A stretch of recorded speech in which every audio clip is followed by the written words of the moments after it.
जय हिंद साथियों, मैं आपका फौजी भाई स्वागत करता हूं आपके अपने परिवार रोजगार विद फौजी में। साथियों, अंडमान एंड निकोबार का फिजिकल तो आप देने जा रहे हो, लेकिन क्या केवल फिजिकल देने से सिलेक्शन हो जाएगा या फिर फिजिकल के बाद में रिटर्न देने से सिलेक्शन हो जाएगा? सिलेक्शन जुड़ा होता है हर एक कड़ी से, चाहे आप फिजिकल क्लियर कर लो, चाहे रिटर्न एग्जाम क्लियर कर लो, लेकिन अगर आप लोगों के पास डॉक्यूमेंट आप लोग के फुलफिल नहीं है, फिर चाहे आप कितनी भी मेहनत कर लो, आप लोग आउट हो ही जाओगे। तो आज मैं आप लोगों को इस वीडियो में क्या क्या डॉक्यूमेंट्स आप लोगों को जरूरी है ये तो बताने वाला हूँ, जो आपके ऑफिशियल नोटिफिकेशन में दे रखे हैं। लेकिन इसके अलावा आप लोग के और भी ज्यादा डाउट्स हैं, वो भी मैं क्लियर कर देने वाला हूँ, क्योंकि आप लोग ग्रुप में जब मैसेज करते हो उनको मैं पढ़ लेता हूँ जब टाइम मिलता है थोड़ा बहुत, और उन सभी के आधार पे आप लोगों को जो डाउट है, सबसे पहला डाउट की कट ऑफ को लेकर, पिछली कट ऑफ क्या गई थी। दूसरा डाउट आप लोगों का कि सर वहां केवल नेगेटिव मार्किंग वालों का सिलेक्शन हो जाता है, हमारा सिलेक्शन कैसा होगा, केवल अंडमान वालों के लिए वैकेंसी है। तीसरा डाउट आप लोगों का लाइसेंस को लेकर के सबसे बड़ा डाउट है। तो ये सारे डाउट मैं आप लोगों के वन बाय वन क्लियर करने वाला हूँ। सबसे पहले मैं आप लोगों को बता दूं, अगर आप लोगों को ये अफवाह फैला रहा है कि केवल और केवल अंडमान वालों के लिए भर्ती है, तो आपके ऑफिशियल नोटिफिकेशन में बकायदा आप लोगों के वहां के ऑफिस की हेल्पलाइन नंबर दे रखे हैं, आप खुद वहां फोन करके पूछ सकते हैं।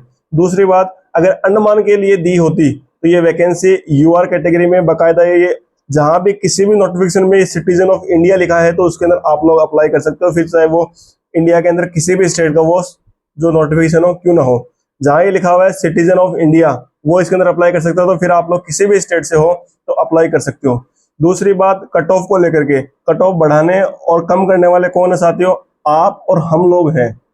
आप जिस हिसाब से तैयारी करोगे उस हिसाब से कट ऑफ जाएगी, इसलिए कट ऑफ के ऊपर अगर दिमाग में बोझ डालोगे ना, तो फिर आप लोग पढ़ ही नहीं पाओगे कि क्या कट ऑफ गई थी। और आप लोग बता दो, अगर 2025 का अगर आप लोगों ने नोटिफिकेशन देखा होगा, उसके अंदर 40% आप लोगों को क्वालिफाई मार्क्स करने जरूरी है, यानी 200 का 80 मार्क्स तो आप लोग क्वालिफाई होगे, एग्जाम के अंदर क्वालिफाई होगी, फिर आप लोगों की मेरिट निकलेगी, फिर उससे 40, 50, 60 जितने नंबर आप लोग ज्यादा ला सकते हो, उसी हिसाब से आप लोगों की कट ऑफ रहेगी। तो ये बात आप लोग दिमाग में अभी से बैठा ले। दूसरी बात, लाइसेंस को लेकर के, जिस दिन आप लोगों का एप्लीकेशन फॉर्म चालू हुआ था ऑनलाइन भरना, उससे पहले का आप लोगों के पास लाइसेंस बना होना चाहिए। उसके बाद वाला लाइसेंस आप लोगों का नहीं चलेगा, इसलिए जिसका बाद में बना है वो नहीं जाए तो बेटर रहेगा, वरना आप लोगों का पैसा बर्बाद होगा। अब मैं लेके चलता हूँ आप लोगों को, स्क्रीन पे भी दिखाई देगी डॉक्यूमेंट्स की क्या क्या लिस्ट, और ये ऑफिशियल नोटिफिकेशन पे है।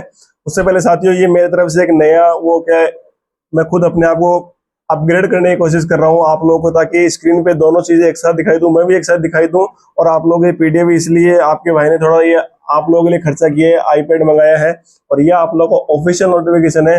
अब आप लोगों को स्क्रीन के ऊपर दिखाई देगा, वो आप लोग सुनते जाना, अदरवाइज एक भी इंफॉर्मेशन आप लोगों ने मिस कर दी तो फिर आप लोग रेस से बाहर हो सकते हो। तो अब मैं लेके चलता हूँ सीधा।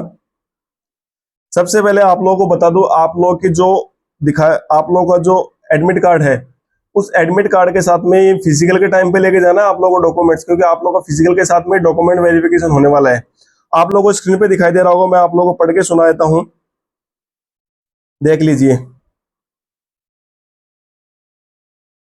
इन addition to the admission certificate या फिर admit card, it is mandatory to carry at least 2 passport recent colour size photograph, यानी आपके पास में 2 कलर फोटोग्राफ होना चाहिए। उनका बैकग्राउंड, पीछे का जो बैकग्राउंड होता है ना, वो व्हाइट कलर का होना चाहिए साथियों। आप अपने तरफ से ब्लू, लाल ये सब नहीं लगाना है, केवल व्हाइट कलर का होना चाहिए, और कलर फोटोग्राफ होना चाहिए। ये देख दो, with background, with white background. आप लोगों के पास में आप लोग की वोटर आईडी यानी पहचान पत्र, जो एडमिट कार्ड के अंदर आप लोगों की डेट ऑफ बर्थ है, आप लोगों का नाम मैच करने के लिए आप लोगों का एक आईडी होना चाहिए। वो आईडी आप लोग फिर पासपोर्ट साइज, जो आप लोगों का आधार कार्ड है, पैन कार्ड है, पासपोर्ट है, ड्राइविंग लाइसेंस है, कुछ भी अगर आप लोग पास है तो आप लोग को लेके जानी है।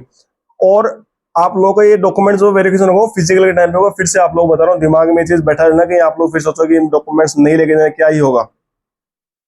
अब आप लोगों के डॉक्यूमेंट्स क्या क्या चाहिए, आप लोगों को दिखाई दे रहा होगा डॉक्यूमेंट वेरिफिकेशन, क्या क्या आप लोगों को डॉक्यूमेंट्स चाहिए। साथियों, आप लोगों ने जैसे अगर आप लोगों ने एसआई की पोस्ट के लिए किया तो आप लोगों की कॉलेज की डिग्री होनी चाहिए। आप लोग जो 12th के लिए अप्लाई किया तो 12th पास आप लोग बस मार्कशीट होनी चाहिए। 10th पास के लिए किया तो आप लोग बस 10th पास की मार्कशीट होनी चाहिए। उसके अलावा आप लोगों के पास में एज, आप लोगों की एज भी देखी जाएगी, तो उसके लिए आप लोगों का जो 10th की मार्कशीट है उसी से मैच किया जाएगा, और आधार कार्ड, ये सारे डॉक्यूमेंट आपस में क्या है कि मैच किए जाएंगे। दूसरी बात, आप लोगों के पास में यहाँ पे जो ये मांगा है कैटेगरी सर्टिफिकेट, कैटेगरी सर्टिफिकेट आप लोगों को नहीं चाहिए, अंडमान वाले भाइयों के लिए है, क्योंकि कैटेगरी आप लोगों को यूआर में काउंट होगी, और यूआर के लिए कोई भी नहीं चाहिए, केवल और केवल बिलोंग्स टू रिजर्व कैटेगरी, जिसको रिजर्वेशन चाहिए केवल वही ये लोग लेके जाएं। दूसरी बात, आप लोगों को ड्राइविंग लाइसेंस, ये सबके लिए मैंडेटरी है, फिर चाहे वो मेल हो या फीमेल हो, सबको लेके जाना है ड्राइविंग लाइसेंस। तीसरा, relevant certificate if seeking any age relaxation, यानी किसी को भाई को एज रिलैक्सेशन चाहिए तो उसके लिए एक रिलेवेंट सर्टिफिकेट होना चाहिए। ये आप लोगों ने सेंट्रल वैकेंसी में तो आप लोगों को मिलता है, लेकिन ये अंडमान एंड निकोबार की है तो आप लोगों को इस जरूरत नहीं है, आप लोगों को कोई एज रिलैक्सेशन नहीं है, जो देर की है यूआर की वही आप लोगों को मिलेगी। इसके अलावा certificate by the department government servant candidates, यानी जो गवर्नमेंट सर्वेंट कैंडिडेट्स हैं ये वहीं के लोगों के लिए है जो गवर्नमेंट सर्वेंट कैंडिडेट है और वो खुद अपने आप को अपडेट करके इस भर्ती में आ रहे हैं, तो उसके एक सर्टिफिकेट मांगा जाता है। और इसके अलावा आप लोग भी किसी गवर्नमेंट जॉब में हैं, फिर वहां भर्ती देखने जा रहे हैं, तो आप लोगों के पास एनओसी, आप लोगों ने सुना होगा, नो ऑब्जेक्शन सर्टिफिकेट, वो होना जरूरी है। इसके अलावा साथियों, आप लोगों के पास में अगर एनसीसी ए बी सी कोई भी सर्टिफिकेट है, NCC A B C certificate है, तो आप लोग वो सर्टिफिकेट जरूर लेके जाएं। उसमें आप लोग को परसेंटेज वाइज नंबर मिलने वाला है, यानी ए सर्टिफिकेट, बी सर्टिफिकेट और सी सर्टिफिकेट। जिसके पास सी सर्टिफिकेट है उसको 5% मिलेगा, जिसके पास बी है उसको 3% और उसके पास ए सर्टिफिकेट उसको 2% नंबर, यानी टोटल रिटर्न एग्जाम में 200 नंबर का पेपर है उसका 5% आप लोगों को मिलने वाला है। उसके अलावा आप लोगों के पास जैसे कई जो पोस्ट है उसके अंदर ट्रेड स्पेसिफिक है, तो उसके अंदर एक्सपीरियंस अगर आप लोगों के पास में है तो आप लोग लेके जाना। अगर भाई कोई फायरमैन का फील कर रहा है तो उसके पास में अगर फायरमैन का डिप्लोमा किया हुआ है तो वो डॉक्यूमेंट जरूर लेके जाएं। जिसके पास डिप्लोमा होगा उसको पहली पोस्ट प्रेफरेंस मिलेगी, मतलब कि उसको पहले चुना जाएगा जिसके पास डिप्लोमा होगा। तो ये डॉक्यूमेंट्स है। इसके अलावा आप लोगों की जो वही दिखा रखा है, आप लोगों की जो आधार कार्ड, आईडी वगैरह है, फोटो आईडी और व्हाइट बैकग्राउंड आप लोगों के पास होना चाहिए। Candidate shall bring the original documents on the day of physical measurement, endurance test, verification and participation। ये सारे डॉक्यूमेंट्स आप लोगों को ओरिजिनल लेके जाने हैं, साथ में आप लोग एक एक फोटो कॉपी भी करा लेना और ये आप लोगों को फिजिकल के टाइम पे लेके जाने हैं। दूसरी बात, आप लोगों का जो आपने जो फॉर्म फिल किया था, जिसको आप जैसे ऑनलाइन फॉर्म फिल किया था, जो फॉर्म आप लोगों ने भरा था वो फॉर्म भी आप लोगों को संभाल के रखना है, वो भी साथ में आप लोगों को लेके जाना है। एडमिट कार्ड तो लेके जाना ही है, साथ में जो फॉर्म आप लोगों ने फिल किया था वो भी आपको अपने साथ में लेके जाना है। दूसरी, आप लोगों का सबसे पहले आप लोगों को पता है ये मोड ऑफ सिलेक्शन दे रखा है, उसके अंदर आप लोगों का फिजिकल टेस्ट होगा, उसके बाद में डॉक्यूमेंट वेरिफिकेशन होगा, फिर रिटर्न टेस्ट होगा, रिटर्न के बाद में स्किल टेस्ट होगा और उसके बाद में आप लोगों का जो है मेडिकल होने के बाद में फाइनल लिस्ट दी जाएगी। और आप लोगों की फाइनल लिस्ट साथियों केवल और केवल किसके आधार पर दी जाएगी? रिटर्न टेस्ट के आधार पर। और जो आप लोगों का स्किल टेस्ट है उसके अंदर भी आप लोगों के नंबर जुड़ेंगे, तो जो स्किल टाइपिंग वगैरह टेस्ट है उसके अंदर आप लोगों के नंबर है। आप लोगों की नोटिफिकेशन अभी तक नहीं पड़ा है तो मैं फिर से एक बार आप लोगों के ग्रुप में डाल दूंगा, जो व्हाट्सएप ग्रुप है। और जो अभी तक व्हाट्सएप ग्रुप में नहीं जुड़ा है, मैं डिस्क्रिप्शन में लिंक दे रखा हूँ, उसमें आप जाके जुड़ सकते हैं। टेलीग्राम पे जुड़ सकते हैं अगर आप लोगों को पीडीएफ वगैरह चाहिए तो। और दूसरी बात, एक पोस्ट प्रेफरेंस को लेकर के आप लोगों को एक बात बतानी, जैसे post preference, preference of post, आप अपना जो आपने फॉर्म फिल किया था वो उठा के देखना, उसके अंदर आप लोगों को पोस्ट प्रेफरेंस दिखाई देगी। बाकायदा इसके अंदर लिख रखा है आप लोगों को हमेशा सीनियर से लो लेवल की पोस्ट की तरफ पोस्ट प्रेफरेंस फिल करना था और इसी अकॉर्डिंग आप लोगों को क्या है कि आप लोगों का सिलेक्शन होगा। जैसे आप लोगों का नंबर बन रहा है, फायरमैन का नंबर बन रहा है, आप कांस्टेबल एग्जीक्यूटिव भी पोस्ट प्रेफरेंस दिए हो, इसके अलावा और भी अदर पोस्ट, आप लोगों का सिलेक्शन केवल एक ही पोस्ट के लिए किया जाएगा और बाकी जो पोस्ट है वो दूसरे के लिए दी जाएगी। अब जिस पोस्ट के लिए आप लोग क्वालिफाई कर रहे हो, जिस पोस्ट के लिए नंबर आप लोग के बनेंगे, उसी पोस्ट में आप लोगों का सिलेक्शन रहने वाला है। तो ये पोस्ट प्रेफरेंस अगर आप लोगों ने दी होगी तो आप लोगों को पता होगा। इसी आधार पर जैसे ग्रुप बी की और ये ग्रुप सी की पोस्ट थी।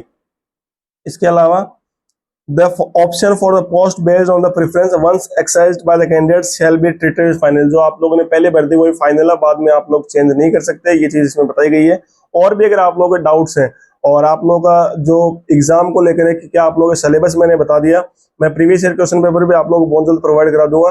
अब क्योंकि रफ्तार बढ़ानी पड़ेगी और आप लोग भी अपनी रफ्तार बढ़ा दें, तैयारी करते रहें, क्योंकि सिलेबस सेम वही है जो आप लोग बचपन से लेके अब तक पढ़ते आ रहे हैं। इसलिए सबसे पहली बात ये बोलूंगा, जो कमेंट में आगे बोल रहे हैं कि अंडमान वालों के लिए भर्ती है, तो उनकी बातों में मत आए, वो केवल और केवल कंपटीशन कम करने का तरीका है। और मात्र आप लोग 11,000 कुछ फॉर्म फिल हुए हैं, उसमें से वहां के लोकल बंदे भी हैं और हमारे बंदे, जैसे चलो बाई चांस मान लिया हमने 10,000 फॉर्म बाई चांस मान लिया कि अदर स्टेट ने भरे, चलो 10,000 तो नहीं, 7 से 8,000, और मैं यकीन दिलाता हूँ 7 से 8,000 में केवल आप लोगों के 2 से 2,500 बंदे वहां पहुंचेंगे। जब आप लोग पहुंचे तो आप मुझे जरूर बताना और मैं आप लोगों के साथ यकीन के साथ कह सकता हूँ। तो इतना तो यकीन है कि इतने बंदे पहुंचेंगे, लेकिन आप लोग घबराए नहीं, अपनी तैयारी करते रहें। और कोई भी डाउट हो तो आप ग्रुप में भी मैसेज करें, मैं ग्रुप खोल दिया करता हूँ शाम को आप लोगों के लिए, और आप लोग कमेंट करके भी बता सकते हैं। सभी भाइयों को राम राम, नमस्कार, जय हिंद, जय भारत।